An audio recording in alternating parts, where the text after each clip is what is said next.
Bonjour à tous et soyez tous les bienvenus pour ce moment d'étude biblique où aujourd'hui nous allons ensemble méditer sur un verset biblique qui se trouve dans le livre de Josué, Josué chapitre 24 et au verset 15. Alors, je vais vous lire le verset. Je salue encore tous ceux qui nous rejoignent. J'espère que vous passez tous un bon dimanche. Allez, je vais lire le verset. Josué 24, 15. Et si vous ne trouvez pas bon de servir l'Éternel, choisissez aujourd'hui qui vous voulez servir. Ou les dieux que servaient vos pères au-delà du fleuve, ou les dieux des Amoréens dans le pays desquels vous habitiez. Moi et ma maison, nous servirons l'Éternel. Ce qui a retenu mon attention dans ce verset et que nous pouvons ensemble méditer dessus, c'est cet appel de Dieu par Josué. Choisissez aujourd'hui, pas demain, pas hier, pas après-demain, choisissez aujourd'hui qui vous voulez servir. Bien-aimés, Dieu ici nous pose une question claire pour chacun de nous. Pas seulement pour le peuple d'Israël, le peuple de Dieu, mais aussi pour chacun de nous. Choisissez aujourd'hui qui vous voulez servir. Ce verset, mes amis, n'est pas seulement une parole ancienne, c'est une parole encore vivante aujourd'hui pour notre génération. Dieu nous rappelle que la vie est faite de choix et nous sommes tous libres de choisir. Chaque jour que Dieu fait, nous avons des choix. Personne ne pourra les prendre à notre place en étant bien sûr adulte. Alors, ce choix, c'est quoi? Ce choix, c'est un choix spirituel. Vous savez, on choisit pour des choses physiques, des choses matérialistes. On choisit, ce qu'on va faire. Mais il y a des choix aussi spirituels. Et là aussi, on oublie souvent que nous devons choisir. Spirituellement, c'est ce que nous allons voir. Ce choix, c'est quoi? Dieu dit par Josué, soit vous me choisissez à moi, l'Éternel votre Dieu, soit vous choisissez les dieux que servaient vos pères, au-delà du fleuve, ou les dieux des Amoréens, dans le pays desquels vous habitez. Nous avons le choix entre servir Dieu ou servir d'autres dieux, les dieux que nos pères donc vénéraient, adoraient. C'est un choix. Alors voilà que, mettons le texte dans son contexte, au niveau historique aussi, voilà que le contexte nous amène vers Josué qui a conduit Israël dans la terre promise. Moïse n'a pas pu conduire le peuple d'Israël après la libération d'Égypte, il n'a pas pu le conduire dans la terre promise, la terre de Canaan, mais voilà que Dieu avait dit à Moïse, ce n'est pas toi qui rentrera mon peuple, qui y rentrera, mais ça sera Josué. Et ce qui est intéressant, c'est que Josué en hébreu veut dire Yeshua aussi, qui veut dire Jésus. C'est très intéressant. Josué était la personne choisie par Dieu pour faire entrer le peuple dans la vie nouvelle, dans la terre des promesses. Alors, Josué, revenons dans le contexte, Josué a conduit Israël dans la terre promise. Le peuple a vu des miracles tout au long de la sortie d'Égypte. La mer qui s'est ouverte, le Jourdain, le passage du Jourdain a été aussi miraculeux. Les murailles de Jéricho qui tombent par terre, Dieu dira faites le tour pendant 7 jours, 7 fois, et après ça tombera. Et ça s'est tombé. Les murailles de Jéricho, toutes les oppositions sont tombées. Parce que Dieu dira à Josué, je suis avec vous et c'est mon plan de vous amener sur la terre promise. Le peuple a vu la victoire sur leurs ennemis et surtout le peuple a vu la fidélité de Dieu dans le désert. Mais voilà qu'à la fin de sa vie, Josué fait un constat. Il se dit, mais ce peuple a vu les miracles de Dieu, mais il y a des dérapages. Malgré d'avoir vu, malgré le témoignage, il y avait des dérapages. Les dérapages de, nous allons le voir, de servir, de vénérer d'autres dieux. Il cherchait des miracles un peu partout. Alors Josué, il voit ça, et en tant que leader, il va rassembler le peuple, juste avant sa mort, il va lui dire, voici, je ne peux pas choisir pour vous. Moi, j'ai fait un choix. Moi et ma maison, nous servirons l'Éternel. Le Dieu d'Abraham, le Dieu d'Isaac et le Dieu de Jacob. Le Dieu d'Israël, nous le servirons, moi et ma maison. Mais je ne peux pas choisir pour vous. Vous avez vu des miracles, vous avez vu Dieu agir, mais là, face à l'opposition, face aux nombreux dieux, et on le verra, lesquels, les Amoréens, d'autrefois, etc., tout ce qui s'est passé, tout cela, vous avez un choix à faire entre moi, entre le Dieu d'Israël et d'autres dieux. Et ça, je ne peux pas le faire pour vous. Parce que nous sommes créés, Dieu nous a créés, mais nous avons un choix personnel, unique. C'est pour ça que le Seigneur lui-même dira, allez dans toutes les nations, faites des disciples, mais en disant quoi? Que le salut est personnel. Celui qui croira, pas ceux qui croiront, celui qui croira et qui sera baptisé parce qu'il aura cru, sera sauvé. Celui qui ne croira pas, dira le Christ, sera condamné. Mais ce choix, il est personnel. Le christianisme, Christ, c'est un choix personnel. Alors Josué, il va dire, moi je ne peux pas choisir pour vous. Ce choix, il vous est personnel et Dieu, comme il est écrit dans Apocalypse, il est dit, voici, Jésus dira, je me tiens à la porte et je frappe. Si quelqu'un entend ma voix, pas si plusieurs personnes, si quelqu'un entend ma voix et ouvre la porte, c'est un choix, je rentrerai chez lui. Alors, mais donc, c'est une déclaration puissante qu'elle a. Cette déclaration de Josué qui va dire, attention, je ne peux pas choisir pour vous, choisissez aujourd'hui, il leur dit, parce que les dérapages devenaient de plus en plus inquiétants. C'est-à-dire un esprit d'apostasie, une apostasie était en train de se créer et on oubliait Dieu, les miracles, et on était facilement, on se laissait avoir par d'autres dieux qui ne le sont pas. Et nous allons voir quels sont ces dieux.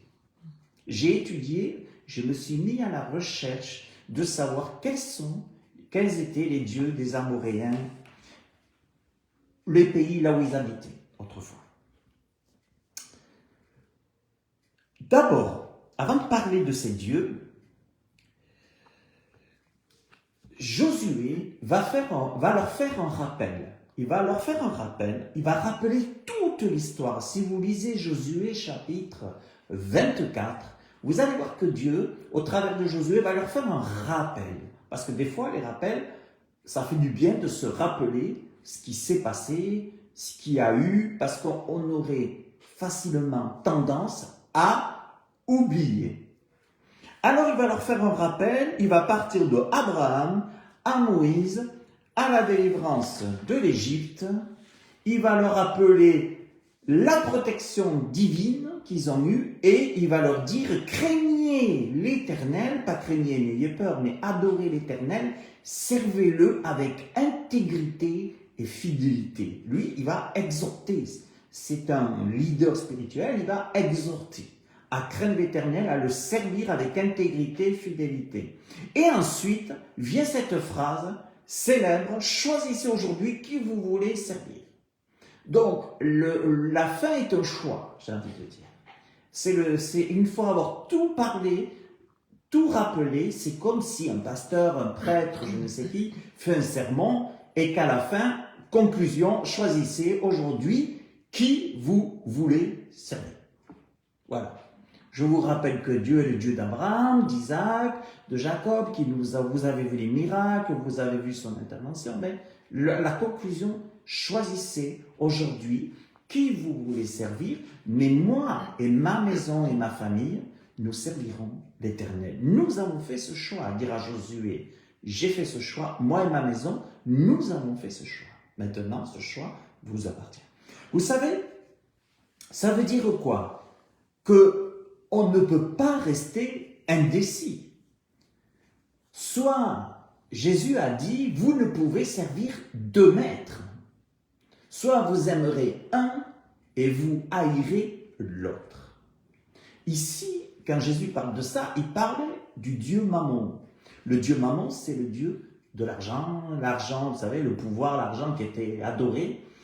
Et c'est là qu'il dira d'ailleurs que l'amour de l'argent, aussi l'apôtre dira, l'amour de l'argent c'est la racine de tous les maux. Mais ce Dieu Mammon, et le Seigneur a dit, mais vous ne pouvez pas servir deux maîtres. Donc, vous savez, Dieu il a un principe, c'est que l'amour véritable laisse toujours le choix. Le vrai amour laisse le choix. Le vrai amour n'impose pas. Le vrai amour ne décide pas à ta place. Le vrai amour ne t'oblige pas. Le vrai amour ne va pas te massacrer jusqu'à ce que que tu dises oui quand il faut, quand on veut qu'on dise oui. Non. Vous savez, depuis le jardin d'Éden, Dieu, on le sait, est amour. Et depuis le jardin d'Éden, Dieu a toujours laissé l'homme et la femme décider. Toujours. Et Dieu continuera de faire comme ça. Et à un moment donné, nous éduquons nos enfants, nous les élevons, mais à un moment donné, ils auront un choix aussi personnel à faire. Tout le monde a ses décisions à prendre, tant sur le niveau de la vie de tous les jours, le matérialisme et autres, mais tant sur le niveau aussi spirituel. Si vous voulez adorer les dieux des Asiatiques, adorez le Dieu des Asiatiques. Si vous voulez adorer les dieux des Arabes et autres, l'islam, adorez le Dieu de l'islam, Mahomet, le prophète Mahomet, faites, ça c'est libre. Le choix, il est libre. Mais voilà que Josué va dire, en tout cas, l'amour, Dieu nous laisse libre. C'est un choix personnel, Dieu est amour, mais il dira, lui, il a fait un choix, moi et ma maison, nous servirons l'Éternel, Dieu. Et vous savez, Dieu a toujours encouragé Adam et Ève à choisir l'obéissance. Par contre, Dieu nous encouragera toujours. Et c'est pour cela qu'il est important de lire et de connaître la Bible pour savoir ce que Dieu pense de ci, pense de ça. Dieu veut d'abord nous dire, voilà, tu vas choisir l'obéissance, choisis la fidélité, choisis, et moi je vais te dire ce qui est bien et ce qui n'est pas bien. J'ai mis devant toi, Dieu dira à Moïse, j'ai mis devant toi la vie et la mort, la bénédiction et la malédiction. Choisis la vie, choisi, moi et ma maison, nous servirons l'Éternel. Mais ce n'est pas une obligation.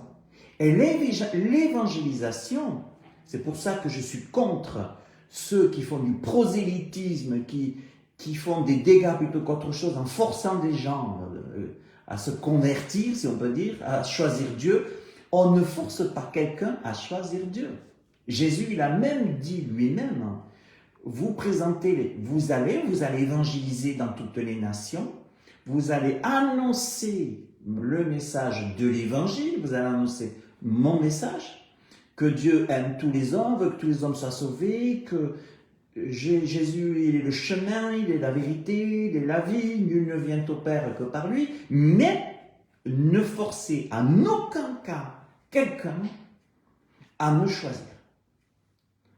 L'évangélisation, ce n'est pas comme a fait l'Église un temps, enfin l'Église catholique un temps, l'Église de forcer les gens à se convertir. Ça, c'est pas dans la nature de Dieu et du Christ. Ça, c'est grave. C'est le même esprit qu'il y a dans l'islam, qu'il y avait dans l'islamisme. C'est le même esprit qu'il y avait dans l'église d'alors, de l'époque. On force les gens à se convertir, sinon c'est foutu. Ça, vous ne représenterez jamais Dieu et jamais sa parole comme ça. Dieu est amour. Ça veut dire que chacun a un choix de choisir spirituellement quel Dieu il veut servir. Si quelqu'un vous dit non, c'est son choix. Jésus a dit, quand vous rentrez dans une maison, si on vous reçoit, vous restez. Mais si à un moment donné on vous dit non, mais c'est bon et tout, vous partez. C'est pas de dire non, voilà. Parce que sinon, aujourd'hui, le monde, l'Église aujourd'hui, les églises sont remplies de personnes qui croient parce qu'on leur a dit de croire, parce que sinon c'est l'enfer assuré. Et ça, ce n'est pas dans la nature et dans le cœur de Dieu. Et on continue. Voilà. Donc, Jésus a dit, Matthieu 6, 24, je reviens là-dessus, nul ne peut servir deux maîtres. On ne peut pas servir deux maîtres. C'est pour ça que Jésus prendra aussi l'exemple, et l'apôtre Paul aussi, du mariage. Où il est dit, l'homme quittera son père et sa mère, s'attachera à sa femme, et les deux deviendront une seule chair. Pourquoi Dieu dit ça? Nul ne peut servir deux maîtres. Quand on sert ensemble. Dans l'unité, mais on veut savoir qui on sert et pourquoi on sert. Pourquoi on le sert. Et ce que le Seigneur a demandé toujours à son peuple, c'est un cœur entier.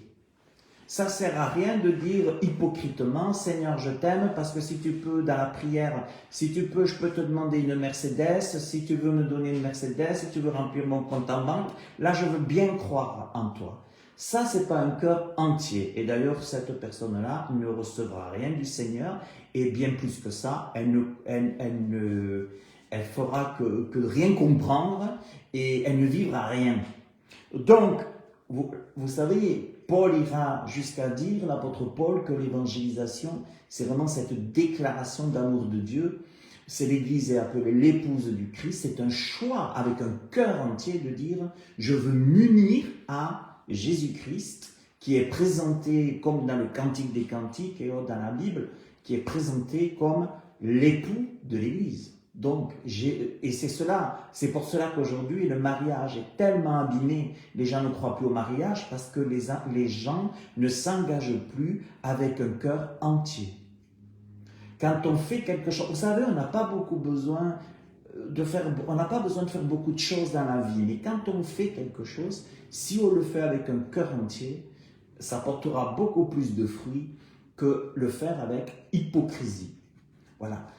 Et malheureusement, l'hypocrisie a gagné l'Église, a gagné plein de choses, et Jésus s'est fâché avec les prêtres de l'époque en disant, vous êtes des hypocrites parce que votre cœur n'est pas entier. Vous dites, mais vous ne faites même pas. Vous ne faites même pas, vous donnez même pas l'exemple. Alors, mes amis, Dieu ne cherche pas une religion superficielle et hypocrite. Il cherche des hommes et des femmes engagés qui disent, comme Josué, 24, moi et ma maison, nous servirons l'Éternel. Voilà, ça ce n'est pas de la religion. Moi et ma maison, nous servirons l'Éternel. Choisissez aujourd'hui, dira Josué, au peuple, qui vous voulez servir. Alors, maintenant, Josué parle des dieux des Amoréens et des dieux qu'ils ont servis autrefois. Alors, je répète que le peuple s'était égaré, ils avaient vu tous les miracles, la sortie d'Égypte, ils avaient tout vu, puis voilà, il y avait de l'égarement. Et là, c'est pour cela que Josué, à la fin de sa vie, il va convoquer le peuple, il va dire, choisissez entre le Dieu d'Israël, votre Dieu, qui vous a fait sortir du pays d'Égypte, ou le Dieu des nations où vous habitez. Voilà. Alors, parce qu'ils avaient un pied à gauche et un pied à droite. Et voilà. Et vous savez, c'était un peu le discours comme aujourd'hui, un peu babylonien, de dire, allez, on a tous le même Dieu, que ce soit le Dieu des Amoréens, que ce soit le Dieu de Moïse, que ce soit le Dieu de Sion, on a tous le même Dieu, tous les chemins mènent à Rome. Mais voilà. Et malheureusement, c'est pas le cas. Et c'est pour ça que Josué va leur dire, attention, réfléchissez qui vous voulez servir. Alors, ces dieux, que faisaient les dieux des Amoréens que le peuple, malheureusement, ne rejetait pas, malheureusement.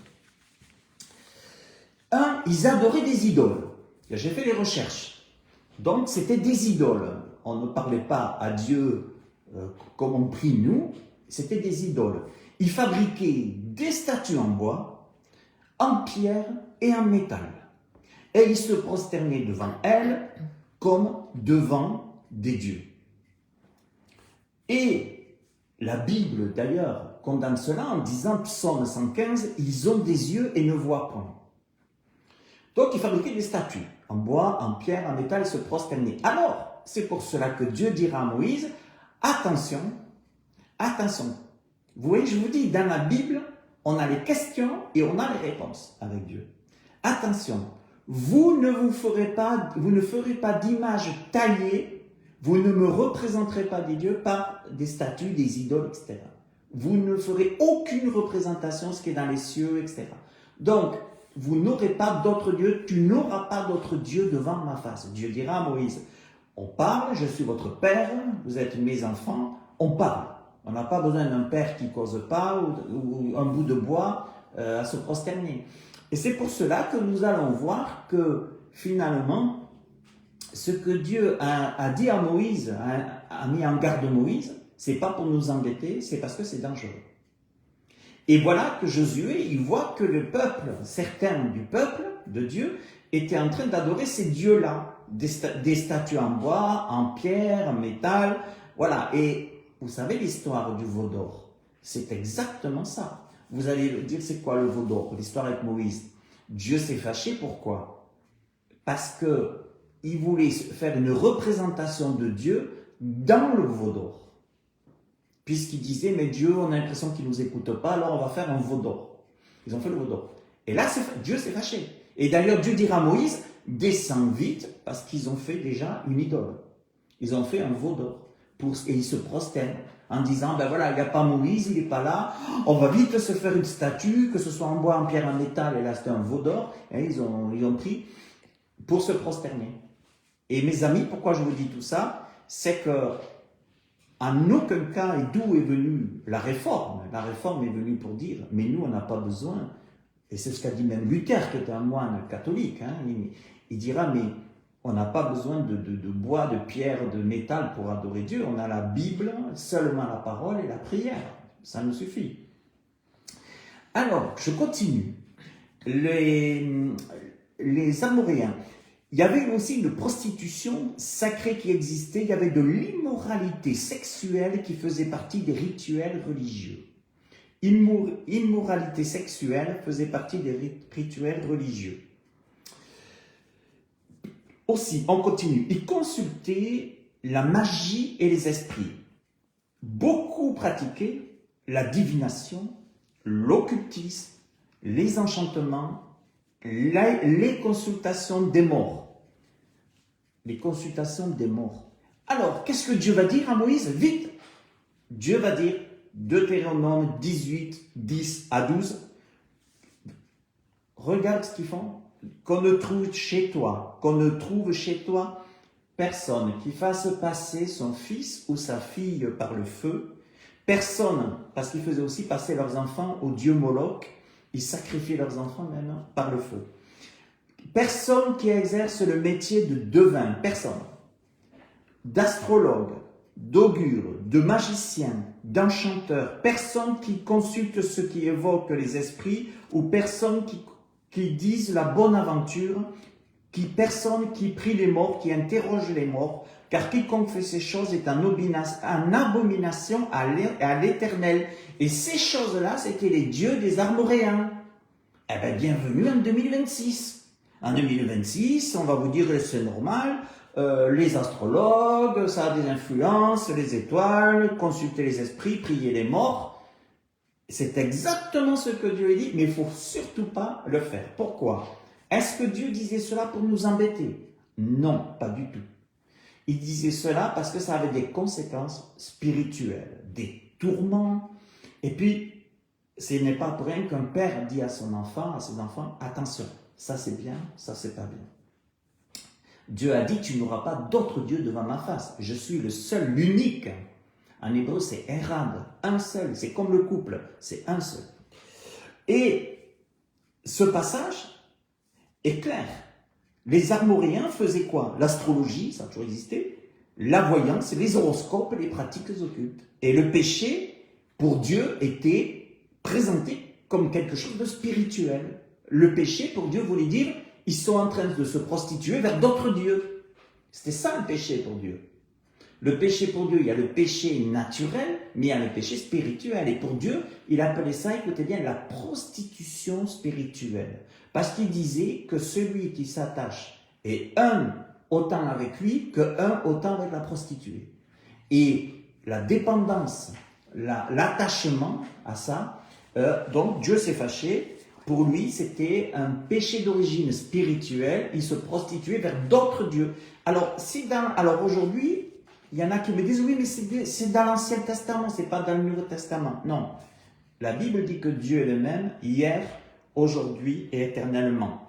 L'astrologie, la voyance, les horoscopes, les pratiques occultes, toutes ces choses, c'est ce que faisaient les Armoréens, qu'on faisait bien avant les Armoréens, que faisaient même les Égyptiens, toutes sortes. Et aujourd'hui, on va vous dire c'est normal.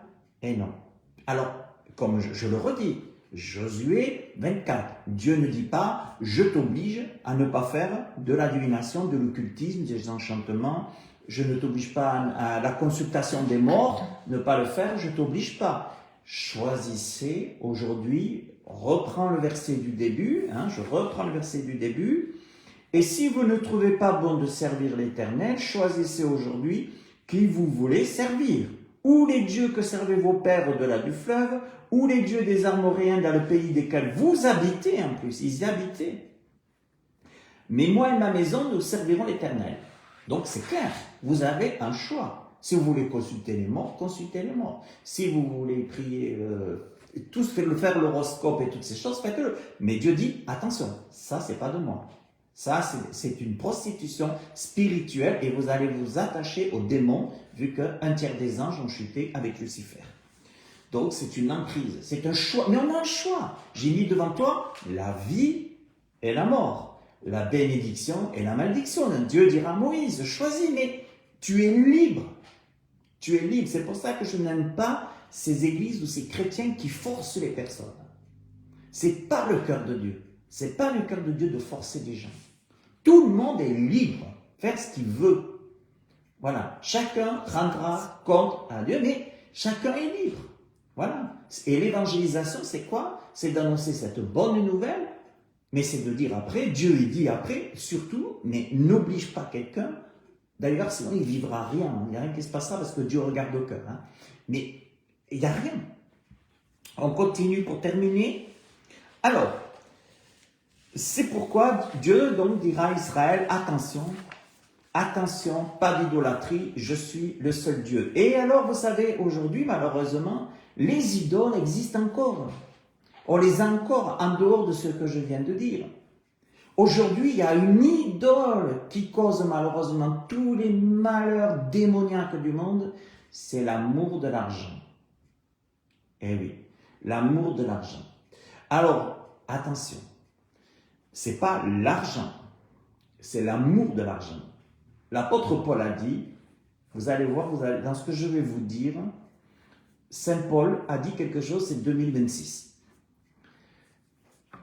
Dans les derniers temps, les hommes ne supporteront plus la saine doctrine. Ils auront l'amour de l'argent, ils aimeront le plaisir plus que Dieu. Et ils se tourneront vers des dieux qui ne le sont pas. Aujourd'hui, les gens sont prêts à tuer, sont prêts à faire beaucoup, parce qu'ils préfèrent mieux servir l'argent que Dieu. Et aujourd'hui, nous voyons que leur paix intérieure servent l'argent plus que Dieu. C'est-à-dire leur paix intérieure, plus j'ai de l'argent, plus j'ai de la paix intérieure. Hein? Et malheureusement, ce qu'il y a, voilà que Jésus va dire, mais à quoi sert-il à un homme de gagner le monde s'il venait à perdre son âme? Là où sera ton cœur, là sera ton trésor. Et Jésus rajoutera à Jérusalem, il est plus facile à un chameau de passer par le trou d'une aiguille qu'à un riche de rentrer dans le royaume des cieux. Attention, tous les riches ne vont pas en enfer, on est d'accord.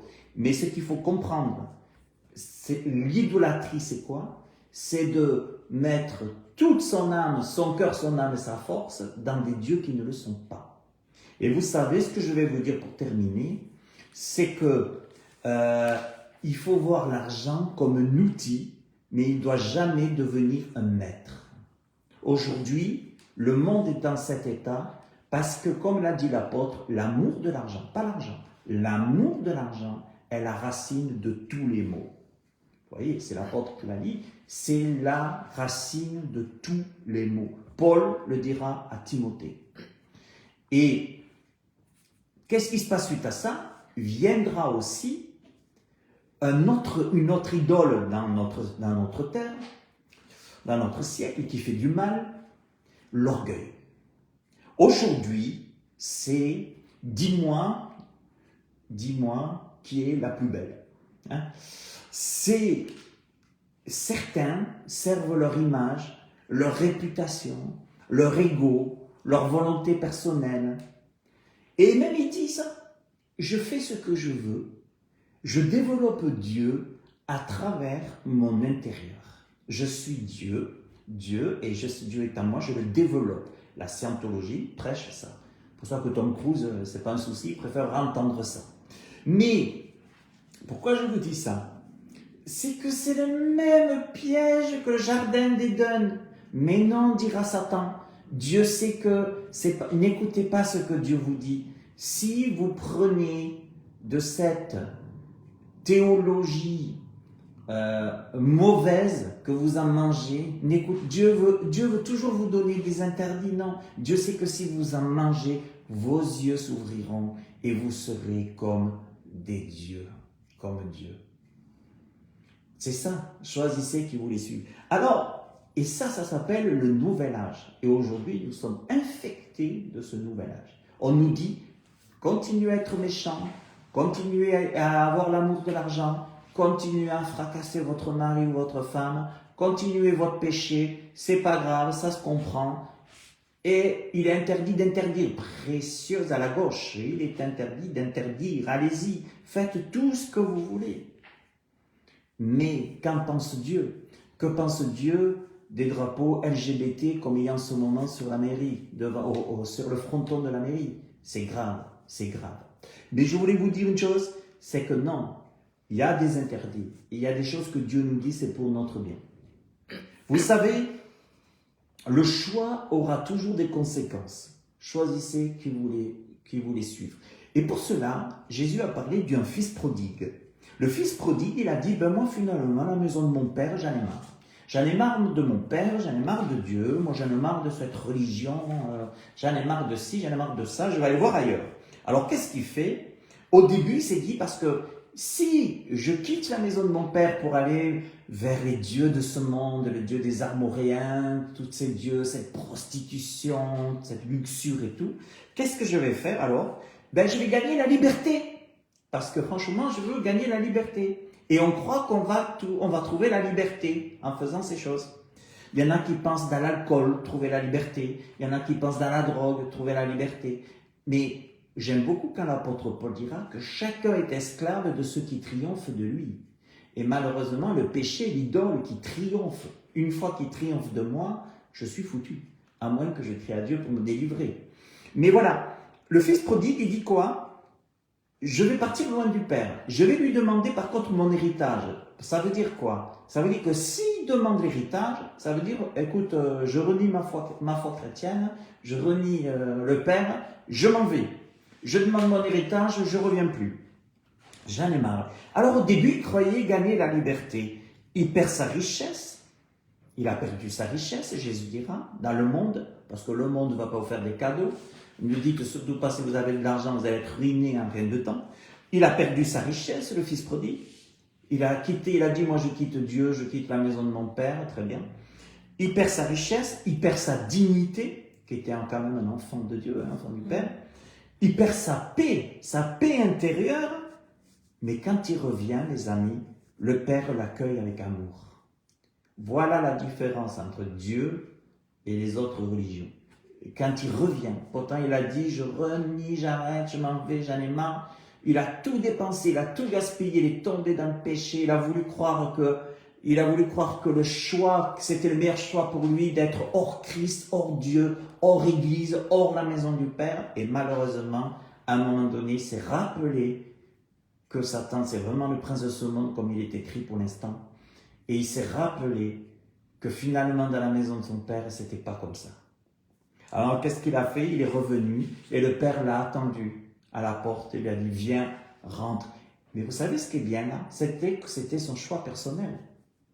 Je reviens à Josué 24. Choisissez aujourd'hui quel Dieu vous voulez servir. Est-ce que vous voulez les dieux de ce monde, le nouvel âge, tous ces trucs qu'on a vus, l'astrologie, la voyance et tout ça? Est-ce que vous voulez ces dieux-là? Ou est-ce que vous voulez la maison du Père? Voilà, c'est un choix. Alors le fils prodigue, il l'avait connu, mais il l'avait connu dans la tête. Pas certainement, pas beaucoup dans le cœur. Il devait être un peu rebelle comme vous et moi. Mais à un moment donné, il a eu un choix personnel. Il a réfléchi. Et le Père l'a accueilli. Moi, ça m'a touché parce que je me suis dit, on est tous pécheurs. On est tous du fils prodigue. On est tous pécheurs. Et tant qu'on sera dans cette chair, dans ce corps, on continuera à être pécheurs. Mais je sais que la Bible dit que si nous confessons nos péchés, il est fidèle et juste pour nous les pardonner, pour nous purifier de nos iniquités. Mais c'est un choix personnel. Et mes amis, pour terminer, ce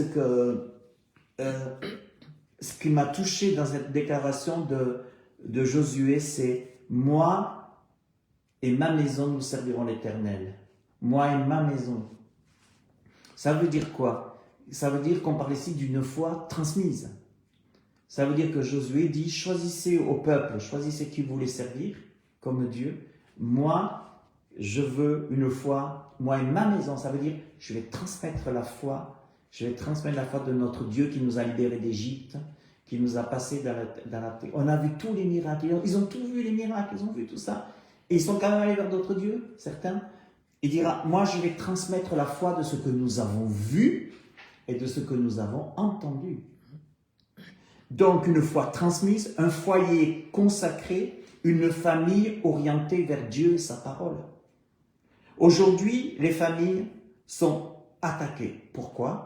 Parce qu'aujourd'hui, parler de Dieu, alors, la gauche ne supporte pas la croix, ne supporte pas les drapeaux français, les drapeaux, ils ne supportent pas grand-chose, la croix surtout pas, et pourtant c'est la solution. Aujourd'hui, vous savez, je me suis fait une petite comparaison. On m'a posé la question aujourd'hui, dans le cadre à côté de mon travail politique, si je peux dire, on m'a dit, tu sais, il n'y a pas de mal à avoir d'autres drapeaux que le drapeau français et LGBT, toutes ces choses. J'ai dit, mais ce que j'ai répondu, c'est en fait, parce que je me suis rappelé de la croix, ce que ça voulait dire. Je leur ai dit, j'ai dit, vous savez, le drapeau français, il y a tout dedans. liberté, égalité, fraternité. On n'a pas besoin de mettre autre chose à côté. Sinon, c'est comme Dieu, si on met Dieu avec d'autres dieux à côté, des idoles à côté. La croix, pourquoi est-ce que la France a choisi le bleu, blanc, rouge, le drapeau, liberté, égalité, fraternité et la croix? La France a ses racines chrétiennes, donc en Christ. Et dans la croix, il est dit, Jésus a dit, tout est accompli. Et c'est pourquoi l'Église d'alors, la croix est là pour dire, nous, on est un pays chrétien, on est un pays, mais la croix, il y a tout dans la croix. Il y a tout dans le drapeau français et il y a tout dans la croix. Il n'y a pas d'autre chose. Vous comprenez pourquoi aujourd'hui, on veut enlever la croix, on veut enlever tout ce qui est foi chrétienne, on veut tout enlever.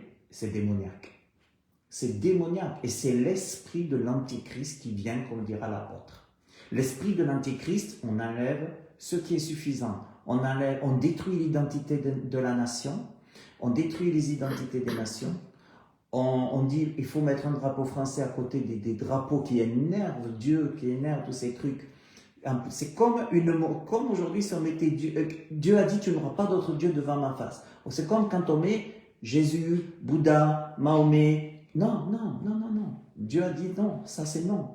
Tu es un pays, si tu es un pays chrétien, si tu es chrétien, tu mets un drapeau avec un seul Dieu. La croix qui symbolise tout est accompli à la croix. Jésus a dit celui qui croira, qui sera baptisé, sera sauvé, mais c'est la croix, le chemin du salut. Et aujourd'hui, j'ai pensé à ça. J'ai dit non, ça c'est du piège de l'esprit antéchrist aujourd'hui. On veut mettre plein de débauches, plein de choses que Dieu n'est pas d'accord. Donc c'est pour ça, il y a tout dans le drapeau français, il n'y a qu'un drapeau sur la mairie, et il y a une seule croix pour le chemin du salut. Il n'y a que celui-là pour être sauvé. Et c'est à cela que le Seigneur nous invite. Mes amis, je vous souhaite une bonne fin de journée. Que le Seigneur vous bénisse et à bientôt pour une autre étude biblique. Et vraiment que le Seigneur vous bénisse tous. Et puis je rappelle que ces études que je fais, que nous faisons, sont ouvertes aussi au public. Si une fois vous avez envie de venir à la maison pour étudier avec nous la Bible, vous êtes les bienvenus. Mais si vous nous regardez aussi par Facebook, si vous m'entendez par Facebook, c'est bien aussi. Que Dieu vous bénisse et puis à très très bientôt pour la suite.